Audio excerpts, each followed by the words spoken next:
Hello నమస్తే, నేను Ashok. Welcome to reality check. Rahul Gandhi ఎన్నికల కమిషన్ మీద మరోసారి పెద్ద ఎత్తున విరుచుకుపడుతూ వచ్చారు. దొంగ ఓట్లకు సంబంధించిన వ్యవహారం గతంలో కూడా ఆయన పెద్ద ఎత్తున మాట్లాడుతూ వచ్చినటువంటి నేపథ్యంలో ఇప్పటికే ఓట్ చోర్ అనేటువంటి ఒక యాత్రను కూడా దేశవ్యాప్తంగా రాహుల్ గాంధీ చేస్తూ వచ్చినారు. కాంగ్రెస్ పార్టీకి సంబంధించినటువంటి అన్ని పార్టీలు కావచ్చు, దాంతోపాటు ఇండియా కూటమిలో ఉన్నటువంటి పార్టీలన్నీ కూడా ఎన్నికల కమిషన్ మీద తీవ్ర స్థాయిలో విమర్శలు చేస్తూ ఉన్నాయి. రాహుల్ గాంధీ చేస్తున్నటువంటి ఓట్ చోర్ యాత్రకు కూడా మద్దతు తెలుపుతూ వచ్చాయి. అయితే ఈ రోజు మరొక ప్రెస్ మీట్ పెట్టినటువంటి రాహుల్ గాంధీ దొంగ ఓట్లకు సంబంధించి, అలాగే మెయిన్గా కాంగ్రెస్ ఎక్కడైతే గెలుస్తుందని చెప్పేసి సర్వే రిపోర్ట్లు చెప్పడం అంటారా, లేదంటే వాళ్ళకి ఇంటెలిజెన్స్ ఇచ్చినటువంటి రిపోర్ట్లు అంటారా, వీటన్నిటి కూడా ఎక్కడైతే కాంగ్రెస్ గెలుస్తుందని చెప్పేసి ముందుగానే అంచనా వేసుకుంటూ వచ్చారో ఆ నియోజకవర్గాల్లో దొంగ ఓట్లను చేర్చో, లేదంటే కాంగ్రెస్కి కాంగ్రెస్కి పడేటువంటి ఓట్లను తొలగించే విధంగా ఈసీ నిర్ణయం తీసుకుంది. ఈసీ దొంగ ఓట్లకు సంబంధించిన ప్రక్రియ మీద తెలిసి కూడా దాని మీద సైలెన్స్ మెయింటైన్ చేస్తున్నట్టు కూడా రాహుల్ గాంధీ తీవ్ర స్థాయిలో విమర్శలు చేస్తూ వచ్చారు. అయితే మరొక అంశంగా కీలకంగా ఆంధ్రప్రదేశ్ సంబంధించి మెడికల్ కాలేజీల ప్రైవేటీకరణకు సంబంధించి కూడా పెద్ద ఎత్తున చర్చ జరుగుతుంది. మెడికల్ కాలేజీల ప్రైవేటీకరణ చేయొద్దంటూ కూడా అన్ని పార్టీలు కూడా మాట్లాడుతూ వస్తున్నాయి. ఇటు ప్రధాన ప్రతిపక్షంగా ఉన్నటువంటి వైసీపీతో పాటు కాంగ్రెస్ కావచ్చు, కమ్యూనిస్టులు కావచ్చు, మెడికల్ కాలేజీని ప్రైవేటీకరణ చేయొద్దంటూ కూడా మాట్లాడుతూ వస్తున్నారు. దేశ రాజకీయాల గురించి, అలాగే ఏపీ రాజకీయాల గురించి ఈరోజు ఇంటర్వ్యూలో మాట్లాడదాం. ఇంటర్వ్యూలో నాతో పాటు పార్టిసిపేట్ చేస్తున్నారు అంబటి రామకృష్ణ గారు. రామకృష్ణ గారు నమస్తే. నమస్తే అశోక్ గారు. సో ముందుగా రాహుల్ గాంధీ గారు, మీ కాంగ్రెస్ అధినేత, ఏంటి ప్రతిసారి కూడా ఈవీఎంలకు సంబంధించిన అంశం మొన్నటిదాకా, ఈసారేమో దొంగ ఓట్లకు సంబంధించిన అంశం, ఇటీవల కూడా మనం మాట్లాడుకుంటూ ఉన్నాం దొంగ ఓట్లకు సంబంధించిన ఇష్యూ, ఎలా ఫేక్ ఓటర్ల ఐడితోనో లేదంటే ఫేక్ అడ్రస్లు పెట్టి ఎలా ఓట్లు చేర్చుకుంటూ వచ్చారో కూడా మనం చూస్తూ వచ్చాము. ఈరోజు మరో ప్రెస్ మీట్ పెట్టారు. CEC central election commission officer Ganesh Kumar మీద కూడా తీవ్ర స్థాయిలో విమర్శలు చేస్తూ వచ్చారు. అంటే రాజకీయంగా గెలవలేక, రాజకీయంగా నిలబడలేక రాహుల్ గాంధీ ఇలాంటి ఆరోపణలు చేస్తున్నారంటూ కూడా బీజేపీ నుంచి పెద్ద ఎత్తున విమర్శలు వస్తున్నాయి. ఏం చెప్తారు? అశోక్ గారు, అతను ఇవాళ దేశానికి ప్రతిపక్ష నాయకుడు. సో గెలుస్తాము గెలవలేకపోవడం కాదు, దేశానికి ప్రతిపక్ష నాయకుడిగా రాహుల్ గాంధీ గారే వాళ్ళు చెప్పారు, ప్రతిపక్ష నాయకుడిగా నా బాధ్యత, అదేవిధంగా ఈ దేశ పౌరుడిగా దేశం పట్ల, రాజ్యాంగం పట్ల నాకున్న ప్రేమ, ఇవి రెండు పరిరక్షించాల్సింది ఏది, రాజ్యాంగాన్ని పరిరక్షించాల్సిన బాధ్యత యాక్చువల్ గా వ్యవస్థలది, ప్రభుత్వంలో ఉన్నవారిది. ఇవాళ ప్రతిపక్ష నాయకుడిగా ఆ బాధ్యతను కూడా నేనే నా చేతిని భుజానికి ఎత్తుకొని చేయాల్సిన పరిస్థితి కనపడతా ఉంది. వ్యవస్థలన్నింటినీ ఇప్పుడున్న ప్రభుత్వం నిర్వీర్యం చేస్తా ఉన్న తరుణంలో అని మాట్లాడుతూ, నేను ఏది మాట్లాడినా కూడా, అంటే రాహుల్ గాంధీ గారు ఏది మాట్లాడినా కూడా 100% ఎవిడెన్స్ తోనే నేను మాట్లాడుతా ఉన్నాను. ఈ డాష్ పైకి వాళ్ళు వచ్చి ఏది కూడా ఆధార సహితంగా మాట్లాడుతున్నాను, ఆధార రహితంగా నేనేమీ మాట్లాడట్లేదు అని స్పష్టంగా ఆయన చెప్పిన తరుణంలో ఇక ఆ విషయం యొక్క సీరియస్నెస్ ని మనం అర్థం చేసుకోవాల్సిన విషయం. క్లియర్ గా ఆయన మన ముందు గాని, జర్నలిస్టుల ముందు గాని, వందలాది మంది జర్నలిస్టుల ముందు ధైర్యంగా వచ్చి తను చెప్పడం జరిగింది. ఒక కాన్స్టిట్యున్సీ, కర్ణాటకలో అలంద్ అనే కాన్స్టిట్యున్సీలో 10 బూతుల్లో దాదాపుగా 8 బూతుల్లో అంతకు ముందు ఎన్నికల్లో మాకు లీడ్ వస్తే ఇప్పుడు దాదాపు 6018 ఓట్లు, ఈ తీసేసిన ఓట్లు డేటాకి మాకు చిక్కిన వరకే మాట్లాడుతా ఉన్నాం. ఇంకెన్ని తీసేశారో తెలియదు. తీసేసిన వాళ్ళంతా కూడా ఆ రాష్ట్రం, యాక్చువల్ గా ఇప్పుడు నేను ఈ ఇంట్లో ఉన్నాను, నేను ఓటర్నో కాదో అనేది ఎవరు చెప్పాలంటే నా ఇంటి పక్క అతనో, నా ఇంటి వెనక అతనో, ఇంటి చుట్టుపక్కల ఉన్న అతనో, అదర్వైజ్ ఆ బ్లాక్ లో చూసుకునే వాళ్ళు ఎవరో నా ఓటు గురించి ఫిర్యాదు చేసి నా ఓటుని తీపిచ్చే, నేను ఉన్నానా లేదా అని కంప్లైంట్ చేసి నా ఓటు తీపిచ్చాలి. కానీ ఎక్కడో ఇప్పుడు ఫర్ ఎగ్జాంపుల్ ఆంధ్రప్రదేశ్ లో, విజయవాడలో ఉండే నా ఓటుని ఎక్కడో ఉత్తరప్రదేశ్ లో ఉండే వాడి ఫోన్ నుంచి ఆపరేట్ చేయడం ఏంటి, వాడి ఫోన్ కి ఓటీపీ వెళ్ళడం ఏంటి, అక్కడి నుంచి నా ఓటు తీయమని వాడి అప్లికేషన్ పెట్టడం ఏంటి, నా ఓటు డిలీట్ కావడం ఏమిటి, ఇది కదా సమస్య. సో ఆ రకంగా ఆయన చెప్పిన మాట ఏమంటే, దళితులు, ఆదివాసీలు, బహుజనులు, వెనుకబడిన తరగతులు, మైనారిటీ ఓట్లు ఏదైతే అధిక శాతంగా కాంగ్రెస్ కి ఓటు పడతాయి అనుకుంటామో ఆ ఓట్లు మొత్తంగా డిలీట్ చేస్తా ఉన్నారు. అదే విధంగా మహారాష్ట్రకు సంబంధించి ఒక నియోజకవర్గంలో 6800 ఓట్లు, 6850 ఓట్లు అధికంగా చేర్చబడడం జరిగింది. సో ఇదన్నిటికీ కూడా chief election commissioner of India Ganesh Kumar పైన ఆయన అభియోగం చేయడానికి కూడా కారణం ఏంటంటే, సిఐడి దీనిపైన అంటే ఏదైతే అలంద్ కాన్స్టిట్యున్సీకి చెందిన క్యాండిడేట్, మా అభ్యర్థి ఎవరైతే ఓడిపోయారో వాళ్ళు ఫిర్యాదు చేయడం జరిగింది లోకల్ ఎలక్షన్ కమిషన్ దగ్గర. ఫిర్యాదు చేసినప్పుడు వాళ్ళు ఇన్వెస్టిగేషన్ ప్రారంభిస్తూ, సిఐడికి ఇన్వెస్టిగేషన్ కి ఇస్తూ, ఎలక్షన్ కమిషన్ ఆఫ్ కర్ణాటక అనేక లేఖలు సెంట్రల్ ఎలక్షన్ కమిషన్ కి రాయడం జరిగింది. అలాగే సిఐడి కూడా ఈ 18 నెలల కాలంలో దాదాపు 18 ఉత్తరాలు రాయడం జరిగింది.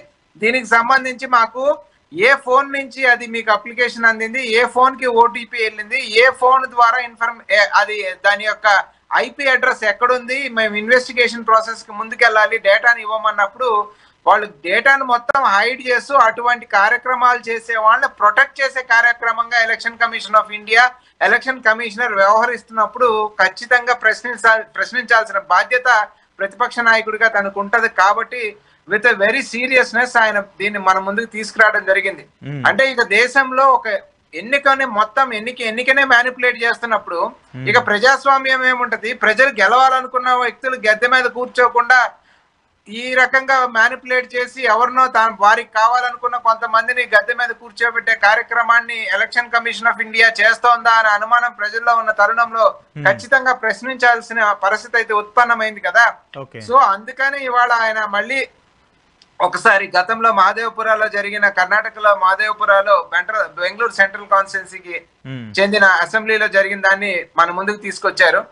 ఇప్పుడు ఏ రకంగా వేరే రాష్ట్రంలో ఉంటూ ఇంకొక రాష్ట్రం యొక్క ఓట్లను తీస్తా ఉన్నారో, వేరే రాష్ట్రంలో ఉంటూ ఇంకొక రాష్ట్రంలో ఓట్లు చేర్పించుకుంటా ఉన్నారో అనే కార్యక్రమం జరుగుతా ఉన్నప్పుడు ఇక్కడ సిస్టమ్ డిఫరెంట్ సాఫ్ట్వేర్స్ ఏ రకంగా టెక్నాలజీని వాడి గత 10-12 సంవత్సరాలుగా ఎన్నికల ప్రక్రియను మ్యానిపులేట్ చేస్తా ఉన్నారు అనేది మన కళ్ళకు కట్టినట్లు ఇవాళ అంతమంది జర్నలిస్టుల ముందు ఆయన ధైర్యంగా చెప్పడం జరిగింది అశోక్ గారు.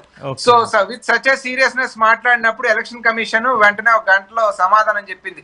అలా జరగదు అని వాళ్ళు ప్రతిసారి ఏమంటున్నారంటే ఇది తప్పు, ఈ ఆరోపణ కరెక్ట్ కాదు, ఇలా జరగదు అని మాట్లాడుతా ఉన్నారు కానీ స్పెసిఫిక్ గా ఆయన ఇదిగో ఈ పేరు గల వ్యక్తి ఈ 12 ఓట్లు తీయడానికి అప్లికేషన్ పెట్టారు, ఈ 12 ఓట్లు ఆ పేరు గల వ్యక్తి తీయించేశారు అని స్పెసిఫిక్ గా మీకు పేరుతో సహా చెప్తా ఉన్నప్పుడు దానికి సంబంధించి కదా వాళ్ళు ఆన్సర్ చేయాలి కదా. 2 సెకండ్ల వ్యవధిలో అప్లికేషన్ ఫిల్ చేసేసి అది ఏది తెల్లారుజాము 4 అప్లికేషన్ ఫిల్ చేస్తే ఆ 2 ఓట్లు డిలీట్ అవుతాయా? ఎలక్షన్ కమిషన్ ఆ రకంగా వ్యవహరిస్తుందా? అదే విధంగా ఆయన మన ముందు కూడా సాక్షులను కూడా పెట్టడం జరిగింది. మేము ఎవరు ఓట్లు తీయమని అప్లికేషన్ పెట్టలేదు, బట్ మా పేరు మీద అప్లికేషన్స్ క్లెయిమ్ అయినాయంటే మాకేమీ తెలియదు అని ఒక ఇద్దరితో మన ముందు మాట్లాడించడం కూడా జరిగింది. సో వ్యవస్థ మొత్తాన్ని, ఎన్నికల ప్రాసెస్ మొత్తాన్ని కూడా ఇవాళ చాలా అన్యాయంగా నిర్వహిస్తా ఉన్నారు అనేది అదంతా చూసినప్పుడు ఇవాళ ప్రజలు చర్చించుకుంటా ఉన్న విషయం అశోక్ గారు. ఓకే, అంటే కానీ సరే మీరు చెప్తున్నట్టు మా దగ్గర క్లియర్ కట్ ఆధారాలు ఉన్నాయి, డేటా లేకుండా నేనేం మాట్లాడలేదని చెప్పేసి రాహుల్ గాంధీ చెప్తూ ఉన్నారు. దీనికి సంబంధించి ఎన్నికల కమిషన్ సరిగా సమాధానం ఇవ్వట్లేదని చెప్పేసి రెస్పాన్స్ కూడా ఇవ్వట్లేదని ఇంకో పక్క ఆయన మాట్లాడుతూ వస్తున్నారు. కానీ బీజేపీ మాత్రము ఎన్నికల కమిషన్ కావచ్చు, లేదంటే ప్రస్తుతం బీహార్కి సంబంధించిన ఎన్నికలు కావచ్చు, ఆ తర్వాత తమిళనాడుకి సంబంధించి ఎన్నికలు జరగబోతున్నటువంటి నేపథ్యంలో అక్కడ బీజేపీ కానీ లేదంటే మిగతా పార్టీలన్నీ కూడా ఎన్నికల కమిషన్ని వాళ్ళు ఏదో వాళ్ళ వెనకాలండి ఎన్నికల కమిషన్ నడిపిస్తున్నారని చెప్పేసి ఆరోపణలు అన్ని పార్టీలు చేసుకుంటూ వస్తున్నాయి. అయితే ఇక్కడ మీరు గెలవలేకో లేదంటే ప్రజలకు సంబంధించిన మద్దతు లేకో ఈ యొక్క గేమ్స్ని ఆడుతూ ఉన్నారు. ఎన్నికల కమిషన్ ఒక బూచిగా చూపిస్తూ ఓట్లు పొందాలని చెప్పేసి కాంగ్రెస్ పార్టీ కావచ్చు, ఇండియా కూటమికి సంబంధించిన పార్టీలన్నీ మాట్లాడుతూ ఉన్నాయని చెప్పేసి ఆరోపణ. ఇవాళ రాహుల్ గాంధీ గారు మన ముందు 1, 2, 3 ముగ్గురు పేర్లు పెట్టారండి. ఈ ముగ్గురు పలానా ఓట్లు తీసేశారని చెప్పారండి. అది ఎలక్షన్ కమిషన్ కి, కర్ణాటక ఎలక్షన్ కమిషనరేట్ కావచ్చు, కర్ణాటక సిఐడి కావచ్చు లేఖలు రాసినప్పుడు ఎలక్షన్ కమిషనర్ ఆఫ్ ఇండియా స్పందించట్లేదని చెప్పారండి. ఇందులో మధ్యలో బీజేపీ ప్రవేశించాల్సిన అవసరం ఏమొచ్చింది? ఇవాళ నాకు తెలిసి ఇవాళ ఆయన మాట్లాడిన మొత్తం స్పీచ్ లో కూడా ఎక్కడా కూడా బీజేపీ పేరు గానీ ఆర్ఎస్ఎస్ పేరు గానీ తీయడం జరగలేదండి. ఎలక్షన్ కమిషనర్ ఆఫ్ ఇండియాని డైరెక్ట్ గా క్వశ్చన్ చేయడం జరుగుతా ఉంది. సో ఆన్సర్ చేయాల్సింది ఎలక్షన్ కమిషనర్ ఆఫ్ ఇండియా కదా. బీజేపీ ఎందుకు వకాలు తప్పుకుంటా ఉంది? బీజేపీ ఎందుకు భుజాలు తడుముకుంటా ఉంది? దొంగ కాకపోతే, దొంగతనం చేయకపోతే వాళ్ళు ఎందుకు భుజాలు తడుముకోవాలి? అది కదా ప్రశ్న. ఇవాళ ఆయన ఎక్కడైనా బీజేపీ ఓటు తీపిచ్చిందని చెప్పాడా? చెప్పలేదు కదా. సో అయినా కానీ బీజేపీ ఎందుకు భుజాలు తడుముకుంటా ఉంది అంటే వాళ్ళకి అర్థం అవుతా ఉంది రాహుల్ గాంధీ మనం చేసేదాన్ని పసిగడతా ఉన్నాడు, భవిష్యత్తులో ఇబ్బంది జరిగే ప్రమాదం ఉంది, సో ఈ దారి కాదు కొత్త దారి ఎత్తుక్కుందాం అనే దాంట్లో ఏదన్నా ఇది విమర్శలకి రాహుల్ గాంధీకి మా పైన రావటమే గాని మనం బీహార్ ఎస్ఐఆర్ విషయంలో కూడా చూద్దామండి. ఎంత ఫైట్ చేస్తే గానీ సుప్రీం కోర్టు దగ్గర చివరికి 12వ ఆధారం కింద మీరు ఆధారాన్ని తీసుకోండి అని సుప్రీం కోర్టు ముందు 2 సార్లు కన్సిడర్ ఇట్ అని చెప్పినా కూడా కన్సిడర్ చేయకపోగా ఎలక్షన్ కమిషన్ ఆఫ్ ఇండియా ఇక సుప్రీం కోర్టు నేరుగా 12వ ఆధారం కింద ఆధారాన్ని కూడా తీసుకోండి అన్న ఒక ఆర్డర్ జారీ చేసేదాకా ఈసీఐ ఎందుకు మేనమేషాలు లెక్కేసింది, ఎవరికి మెయిల్ చేద్దామని మేనమేషాలు లెక్కేసింది. నిన్న ఒక ఇంట్లో ఎస్ఐఆర్ పరిశీలించినప్పుడు 4,870 ఓట్లు ఒక ఇంట్లో రిజిస్టర్ అయి ఉన్నాయండి.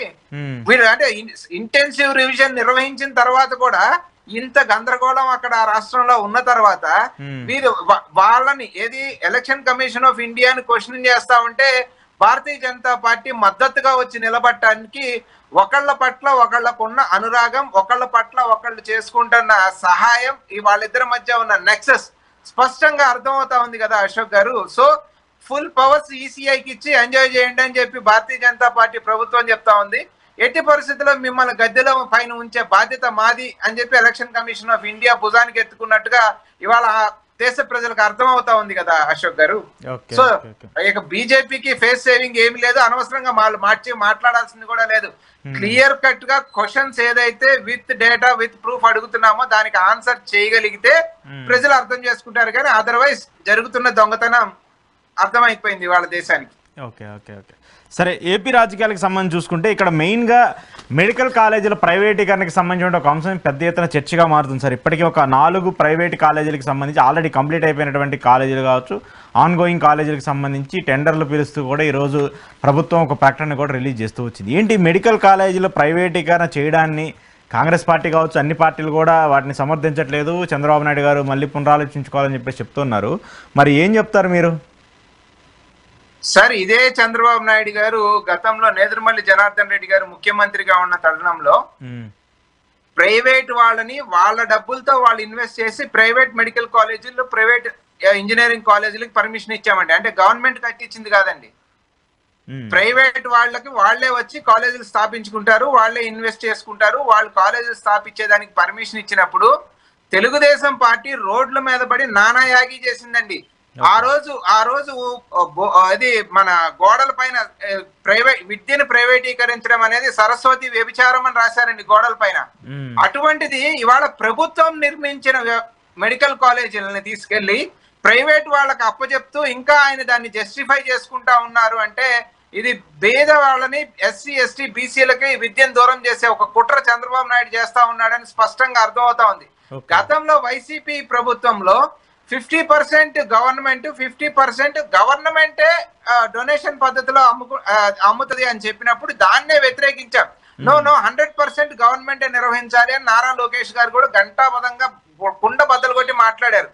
మొత్తం 100 సీట్లు ఉంటే 100కు 100 సీట్లు గవర్నమెంటే నిర్వహించాలి, 50 సీట్లు ఈ బి కేటగిరీ సి కేటగిరీకి పెట్టడానికి లేదు అని చెప్పి మాట్లాడి ఇవాళ పూర్తిగా కట్టి ఉన్న పర్మిషన్లు వచ్చిన ప్రైవేట్ గవర్నమెంట్ మెడికల్ కాలేజెస్ తీసుకెళ్లి నిర్వహించలేము అని మాట్లాడుతా ఉన్నారు. అంటే వీరు ప్రభుత్వాన్ని అంటే 17 మెడికల్ కాలేజీలు నిర్వహించలేని ఒక ముఖ్యమంత్రి, సీనియర్, అందరి దేశంలో కల్లా అనుభవం కలిగిన వ్యక్తి ఇక రాష్ట్రాన్ని నడుపుతాను, నేను నా దగ్గర అనుభవం ఉంది అంటే ఏ రకంగా నమ్మాలి? అది పోగా పైపెచ్చు దాన్ని జస్టిఫై చేసుకుంటూ నిన్న జవహర్లాల్ నెహ్రూ గారిని ఒక మాట మాట్లాడడం జరిగింది. జవహర్లాల్ నెహ్రూ గారు ఒక ఫ్యూడలిస్ట్ అనే మాట మాట్లాడడం జరిగింది. సో చంద్రబాబు నాయుడు గారు కాంగ్రెస్ పార్టీ టికెట్ ఇచ్చి ఎమ్మెల్యేని చేసి మంత్రిని చేసి దానికి అతనికి రాజకీయంగా ఒక బాట వేసిన కాంగ్రెస్ పార్టీ మూల స్తంభాలు లాంటి వాళ్ళు.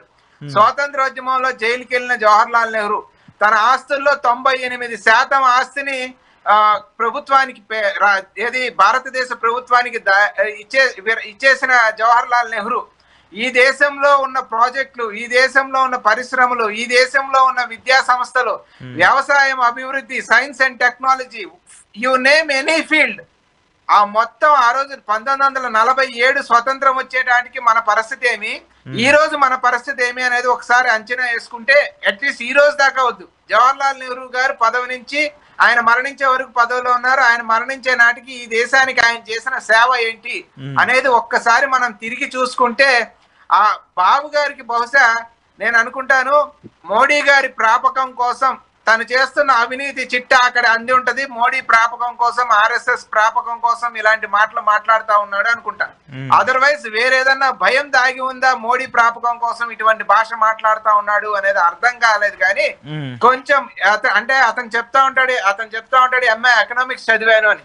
ఎంఏ ఎకనామిక్స్ కనుక తను చదివింది కరెక్టే కానీ ఏది పుస్తకాలు చదివి పరీక్షలు రాసి ఉండుంటే what Jawaharlal Nehru is what Jawaharlal Nehru did to the country అనేది కనుక ఆ అంశం కనుక ఒకసారి ఏది పంచవర్ష ప్రణాళికలు కానీ ఎయిమ్స్ కానీ ఐఐటీలు కానీ ఐఐఎంలు కానీ లేకపోతే నీటి ప్రాజెక్టులు కానీ అసలు ఏ రకంగా మాట్లాడగలిగాడు అని.